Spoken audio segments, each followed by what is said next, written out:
Excellent, thank you, Andrew, and thank you very much to Councillor Heath for the earlier presentation, and apologies that I was late arriving to that. So thank you, good evening and welcome everybody to this virtual meeting of Dawlish Town Council. Thank you to all who have joined the meeting this evening and also watching live on Facebook. To ensure that this meeting runs as smoothly as possible, all participants will be muted and can only be unmuted by the Town Clerk on my instruction. And councillors wishing to speak, please click on participants and you will see the option to raise a virtual hand. And then the Town Clerk will assist me with the order of debate as we consider tonight's agenda items.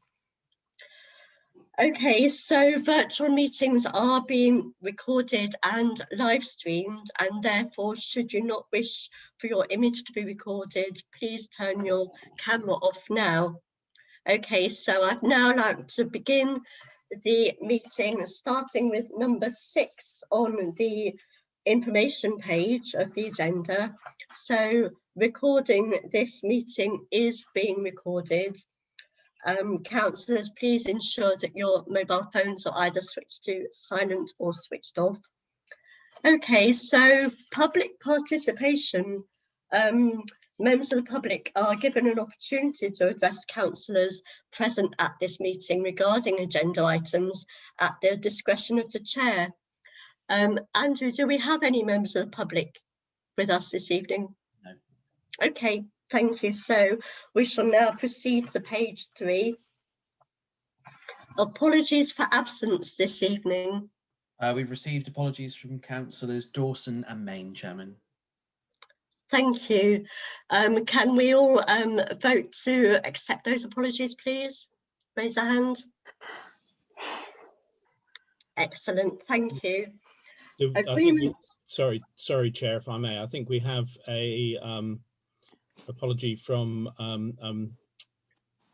Councillor James. Right. Can I also mention that I'm having problems with my camera. I am here, but I'm just trying to sort this out. But if necessary, I'll log out and log back in. Okay, thank you. Okay, thank you, Councillor Goodman-Bradbury. We've got a very good view of Luke the Wave Walker, so thank you. Can we just vote to adopt the accept the apologies, sorry, from Councillor James as well? Thank you. Okay, so agreements of the agenda between parts 1 and 2. We don't have any items in part 2, so that is fine. Declarations of interest to declare any disclosable interests. Do we have any this evening? Okay, thank you. Dispensations, to receive and consider requests for dispensation, if there are any. None, have Chair. any? Okay, that's fine, thank you. So minutes, to approve, sign and adopt the minutes of the Town Council meeting held at the beginning of this year. Have all councillors had a chance to have a look at that? Can we vote to adopt those minutes, please? Please raise a hand. Excellent, thank you. So minutes of committees for adoption, which will be deferred to our February meeting of the Town Council next week. So now, Councillor Goodman-Bradbury's arrived in person, I hope this time. Okay, thank you. So Town Clerk's reports. Andrew, please. Thank you, Chairman. I've just, whoops, can everybody still see me? Seem to have lost you all. Oh no, you're back now. Just the one update. Members will recall that there's been issues with the phase 1 of the seawall and the neoprene that's being dislodged by the waves. I have had an update from Network Rail today to say that they've spoken with the project manager and the construction manager, and they have confirmed that their staff are carrying out checks of the seawall and beach every other day where necessary, and are removing the neoprene if it's seen to be dislodged. And if we'd like any further assistance on the lead up to the submission of the the beach awards that we went to CAC or any planned inspection, to let them know, and they would be able to assist. Thank you very much. That's very good to hear. Thank you. So can we all raise a hand, please, to note Town Clerk's report? Excellent, thank you. So Town Mayor's announcements, I've decided that I shall deliver my report next week at our full Town Council meeting. Okay, so turning the page now, County Councillors' report. You will have seen the report that is with your agenda pack from our County Councillor, Councillor John Clapworthy. I'm sure you've all had a chance to have a look at the report. I'd just like to record my thanks to Councillor Clapworthy and to the Devon Highways team for approving the repainting of the road markings at the top of Empsons Hill and Badlake Hill, which is something that I've been campaigning on myself for the last 13 months. And I'd like to thank Councillor Clapworthy as well for chasing up the highways works here in Dawlish as well, which is recorded in his report. Do any other councillors have any comments they wish to make? Councillor Heath, please go ahead. Thank you, Chair. I have actually sent John Clapworthy an email this afternoon, because if you remember, we brought up about double white lines were left off the last report, the hump of the hill by the smugglers, and I noticed in his notes it's still not there. So I haven't got a message back yet, but we need to follow up on that to find out whether he has asked Helen from Devon Highways to go and have a look at it with him. Otherwise, it's going to get slipped through again. That was all. Okay, thank you, Councillor Heath. Sorry, I can't see the order of the hands yet. Councillor Prowse, please go ahead. Thank you, Madam Mayor. I'd just like to note and thank Councillor Clapworthy on behalf of Dawlish Community Transport, of which I'm a trustee, for helping us once more with money. He's been very, very good to community transport over the years, and I must say Dawlish is very lucky to have the community transport, especially under these difficult times. Thank you, Councillor Prowse. Councillor Moorhood, please go ahead. Thank you, Madam Chair. Just responding to the matter raised by Councillor Heath,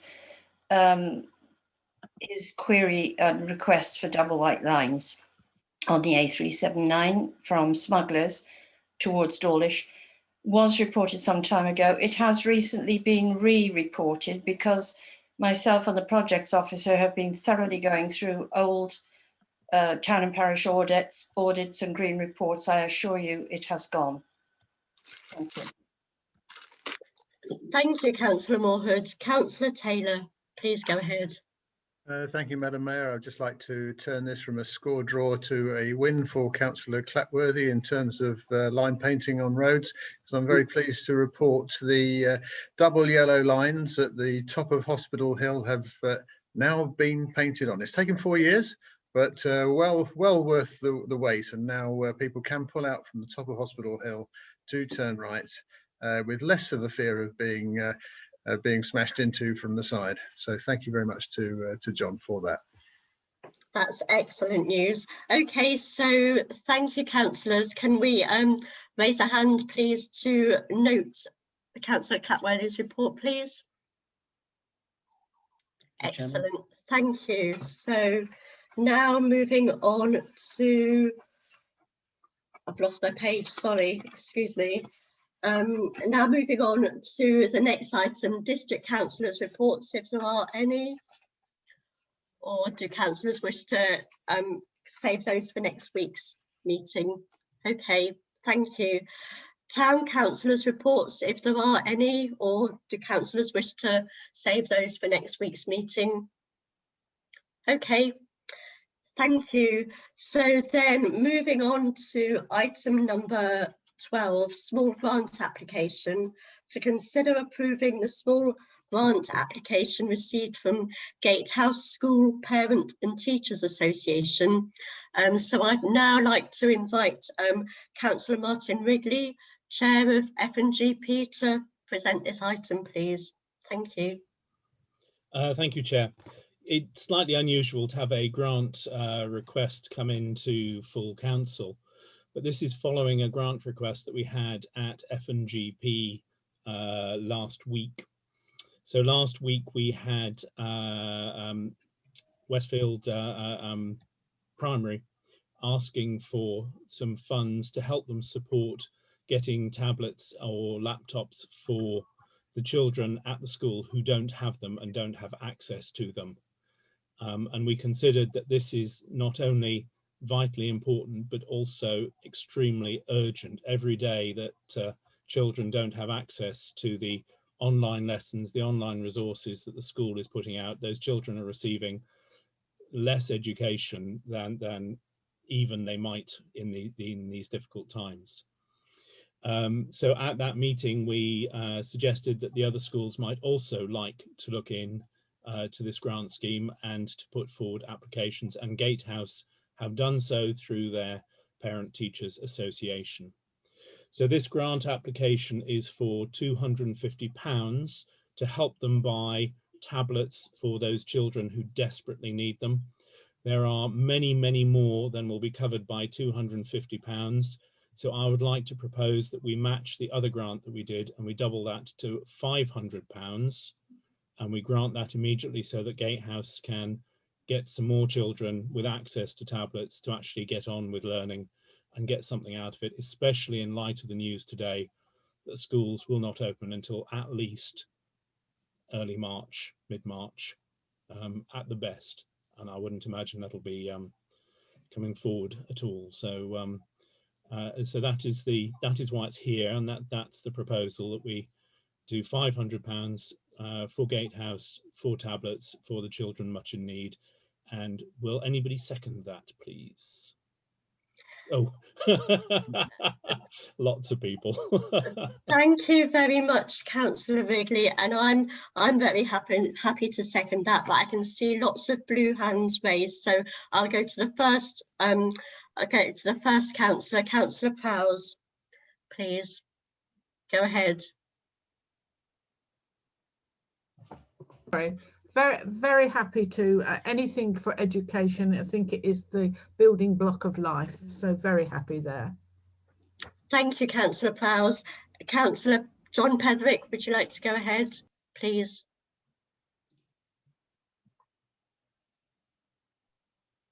Thank you, Madam Mayor. Yes, I just wanted to say once again that yeah, we should support this, and I was going to suggest myself the £500 because that's what we awarded to Westcliff, and I think it's an excellent initiative, and I wish them well. Thank you. Thank you, Councillor Pedrick. Councillor Linda Pedrick, would you like to go ahead? If you unmute, thank you. Yeah, I was actually going to say the same, and if Martin hadn't said it, I was going to ask for it to be matched the same as we did at Westcliff School, so I'm happy to support that. Thank you very much, Councillor Pedrick. Councillor Taylor, please go ahead. Thank you, Madam Mayor. Yes, happy to join the queue of those who would wish to second this motion. Certainly, it was something that I was very interested to see last week on our website. The Finance and General Purposes Committee recommendation then to double the request for funding to the full amount from £250 to £500, and just as we're going into doubling down on lockdown.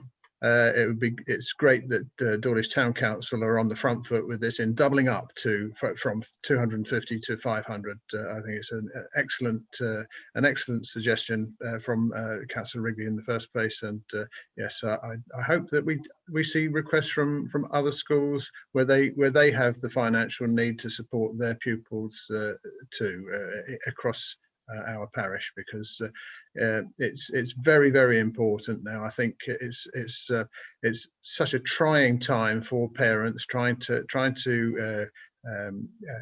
cope with teaching at school, and any help that we can give them, I'm sure will be very much appreciated. Thank you, Councillor Taylor. And Councillor Moorhood, please go ahead. Thank you, Madam Chair. Really reiterating what everyone else has said, but at last week's meeting, we were conscious of the fact that the applicant, being a school, was not from the usual category to which we make grants. What we did understand was these are exceptional and very unusual and hopefully never repeated circumstances, and that it was a matter of urgency. So again, it's just great that this council, we all seem to be of a similar mind, that we need to help where we can, and we need to help the youngsters. They are going to pay dearly for the problems that we are all having to abide by these days, especially with this extension to the school shutdowns. Really, really important. Very glad to support this. Thank you, Councillor Moorhood. Thank you. So all councillors, we've had a proposal, we've had a seconder, quite a few seconders. So all councillors in favour of approving this, please raise a hand now. Excellent, thank you. That's unanimously carried. Thank you. So now moving on to recommendations from the Finance and General Purposes Committee. This is the reserves policy, to consider and adopt a draft reserves policy as recommended by the F&GP committee at their meeting last week. So Councillor Martin Wrigley, as chair of F&GP, would you like to go ahead, please? Thank you, Chair. Yes, I would. So this is in essence, it's a tidying up motion. This is a reserves policy that matches pretty much exactly, if not absolutely exactly, what our current practice is. We've just never had it written down before. And the clerk advises us that this will be a requirement for the audit for next year. So at this moment of budget setting, we've taken the opportunity to put forward this motion so it is there and we can pass it, and it is on the record so that we will be compliant at the next audit. But this is essentially just what we're doing already, written down and presented as a formalized report. Excellent, thank you, Councillor Wrigley. I'd propose that we accept it as set out. Thank you. Sorry to interrupt you. Thank you. Councillor John Pedrick, please go ahead. Thank you, Madam Chairman. Yes, once again, it's something that we really do need. It would be good to have it in place, and I would like to second the proposal. Thank you. Thank you very much. So, councillors, we have a proposal which has been seconded as well to consider and to adopt this reserves policy. So please, councillors, all in favour, please raise a hand. Excellent, thank you. Thank you. So now moving on to item number 14, the Town Council budget and precept. So you will have seen all of this in your agenda pack. So we're being requested as council to firstly consider, approve and adopt the Town Council budget for the next financial year, and to issue a precept demand to the collecting authority, Teignbridge. This was recommended by F&GP at their meeting last week. So once again, I'm going to invite the chair of F&GP, Councillor Martin Wrigley, to please go ahead. Thank you, Chair. I didn't realise being chair of F&GP would give me so much work to do in the next meeting, but that's okay. We had a busy couple of months at F&GP, and my thanks to all the members of F&GP who served on the budget subcommittee. There were 4 or 5 of us who worked through the budget line by line, looked at all of the things that we have done this year and all of the things that we might imagine we can do next year, given the status that we're in. It was a fairly odd year this year financially, of course, given that for half of the year we had virtually no income from all of the things that we usually rely on for income, principally the hiring of the Manor House, the hiring of the Riverside, various sort of bits and pieces, but we also had some reduction because we didn't put on any events and we didn't have quite so much cleaning bills and things, but we did have a reduction in income in the last year and certainly a big reduction in activities. We've projected forward, looking at the budget for next year, to have probably half of the financial year again with reduced activities and with reduced opportunity to generate income for the council. So the financial year obviously going from 1st of April. So it's, if in effect we've worked on the assumption that we are unlikely to be drawing in much income before the autumn. And I think that is still looking like a realistic assumption given the state of things as we see today. In doing all of that, we have preserved the major projects that we are looking at. We've preserved within the budget the monies for the climate change actions.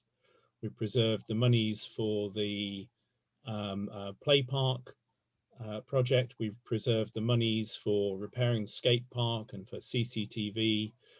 We've got the monies in there that have been requested by CAC, and we have funds in there for picking up things like decorative lights and the lights along the brook.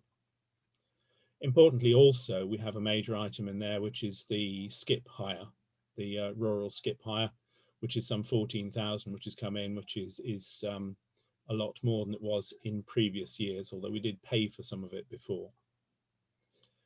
Given all of that and all of the things that we've done, and take into account all of the increases and reductions and drawbacks and strange operating conditions, we've come up with an overall budget of some 544,000 for the year. The numbers are in front of you. Now, this is actually down on what it would have been in a normal state. This is down on last year's. This is a lower budget than put there, but we have all of the costs and none of the income generation going on. The calculations then show, because of the reduction in income, that this is an increase in the precept. Now, we increased the precept a little bit last year, and this is another increase here. And the clerk's report goes through and details that and gives us the overall numbers, which I won't try to remember off the top of my head or try to look up here because you have them in front of you. I'm sure you'll have questions on different bits and pieces through there, but we have gone through line by line, and we had a very good consensus in not only the budget subcommittee, but the whole of F&GP towards this budget. And I think there isn't a single dissenting voice in that group about the budget that we have put forward. I think it gives us the ability to do some good for Dawlish in the coming financial year. I think it gives us a sensible presumption of where we are in terms of what income we can raise. And I think it gives us a good basis to work on. One of the things that you do need to bear in mind is that the impact to our residents is slightly higher than it might otherwise be, because Teambridge have looked at the likelihood of the economic downturn getting worse, and have given us a formula for calculating what that does then to the precept. Anybody who is, for example, on universal credit, so they've lost their job, they're on universal credit, will benefit from a 100% reduction in council tax, which means that they will pay no council tax, which means that they will pay no council tax to us or Teambridge or Devon. So that is already included in the calculations to ensure that we have a viable budget in front of us. Given all that, I'd like to do two things. I'd like to propose this budget and that the council accepts it as laid out. Happy to talk through any questions, but I'd also like to ask the town clerk if he would like to add anything from his report. So I'd like to look for a seconder for proposing the budget, please. Thank you. A show of hands. Fantastic. Look at that. Love, lots of people. Thank you very much, Councillor Wrigley. Thank you to you and to all of FNGP and the Budget Subcommittee for all the work that's gone into that. Councillor John Pedrick, I see you've had your hand raised for a while. Please go ahead. Thank you, Madam Mayor. Yes, I've been a member of the budget setting group, and I would like to, I consider the budget to be accurate, fair, and it's robust, considering the difficult times that we're going through at the moment. And I would like to enthusiastically second the recommendation of Councillor Wrigley. Thank you. Thank you very much, Councillor Pedrick. So could I just ask whether Yola, our finance officer, or Andrew, our town clerk, wish to say anything at this point? Chairman, before I go to the other councillors. Chairman, thank you. I think the report speaks for itself. The only update I would add that possibly has come about since the report was written for FNGP is obviously now we have the case from the Supreme Court that business interruption insurance should be honoured by insurance companies and they're being encouraged to pay out. So we are in talks with our insurers about lodging a potential claim to reclaim something from the loss of income that we've incurred as a result of having to cancel bookings throughout most of 2020 and potentially now. So obviously that if that does become successful, then obviously it will be a welcome receipt, but there's no guarantee. So that's the only update on that. Thank you. I don't know if Yola has anything she'd like to add. Not really. I mean, I think it was quite comprehensive, everything in the report. I think Councillor Wrigley's explained it very well in terms of the robustness of it, in terms of how we've foreseen what could possibly happen next year with COVID again. Certainly at the end of Q3, these are statistics Andrew and I have discussed that, you know, we're at a point where ordinarily for the whole year, we would have expected an income of sort of 73,000. At that point, at the end of December, it should be around 55. In fact, it's 33. So we're sort of 21,000 down at that point. But actually, at the point we worked that out, we weren't aware that there was going to be potentially a lockdown for the rest of the year. So actually, the figures that we did put in are probably very accurate and very reflective. And certainly any of the larger projects that we were looking at that may be seen as more as luxurious items for members of the public have come out of the general reserve as opposed to being precepted for, which I think was very important, something that everybody focused on. Thank you very much. Thank you. Councillor Heath, please go ahead. Thank you. Yes, we're on. Thank you, Chair. Only very quickly, I'm sure one of the three would be able to answer the question. I can't find it on the other screen at the moment. What was the actual percentage for this year of the precept extra? Was it just over 6% or was that the year before? Can you remember that one? Or perhaps our finance officer might know that one. It's 6.71%, Councillor Heath, which works out to an extra 1.5p per day per property. Right, 6.7. Right, yeah, great. Thank you. Okay. Okay, thank you. Councillor Taylor, you are next. Please go ahead. Thank you, Madam. Yes, Madam Mayor. Yes, I'm just very pleased that having seen, of course, the earlier presentation from Councillor Heath regarding the the CO2 emissions and climate change, that we have a £50,000 provision, earmark provision for climate declaration provision for projects such as solar powered generations on council's buildings, efficient boilers, and car charging points at the Manor House.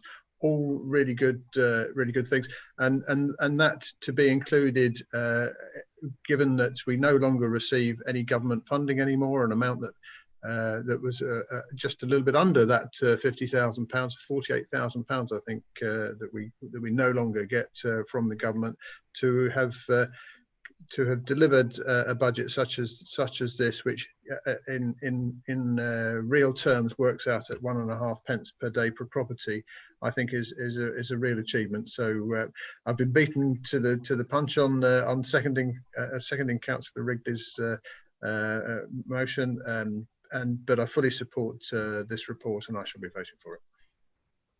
Thank you very much, Councillor Taylor. And one more hand raised, Councillor Moorhood. Please go ahead. Thank you, Madam Chair. Just to say really that I agree with everybody, especially those on the subcommittee, that it was hard work, took several meetings, but really I wanted to say thanks to our finance officer for the way that she constantly and very quickly updated everything that we put in or changed, so that we could go on the next stage, revisit, rejig, and come out with the final result. Thank you very much, Yola. Thank you, Councillor Moorhood. Thank you. So we have a proposal, and which is seconded. So please, can I ask all councillors in favour, please raise a hand. Excellent. Thank you very much. That's unanimous. Thank you. So thank you to everybody on the Finance and General Purposes Committee and the Budget Subcommittee for working through all of that. And we've now come to the end of the agenda. So sorry, Chairman, you just need to take recommendation B. No, I do apologise. Okay, I apologise, I missed that out. So recommendation B is to issue a precept demand to the collecting authority, Teignbridge District Council. So Councillor Martin Wrigley, please go ahead. I love this, that we demand the precept from Teignbridge. I think it's really fantastic wording. So I'd like to propose that we carry this out as set out on the agenda. Thank you, Councillor Wrigley, and Councillor Pederick, please go ahead. Yes, I would like to, thank you, Madam Mayor, I'd like to second the proposal. Thank you very much. So that's proposed and seconded. So all councillors in favour, please raise a hand. Thank you. That's unanimous, Chairman. Excellent, thank you, and I do apologise for omitting part B of that item. Thank you, councillors. So we have now reached the end of the agenda for tonight's meeting. Thank you very much for attending this evening. Thank you to all those members of the public who have been watching live on Facebook. Thank you for joining us. Take care, everybody. Have a good evening. Stay safe, and see you at the meeting next week. Thank you. Okay, goodbye everyone, thank you.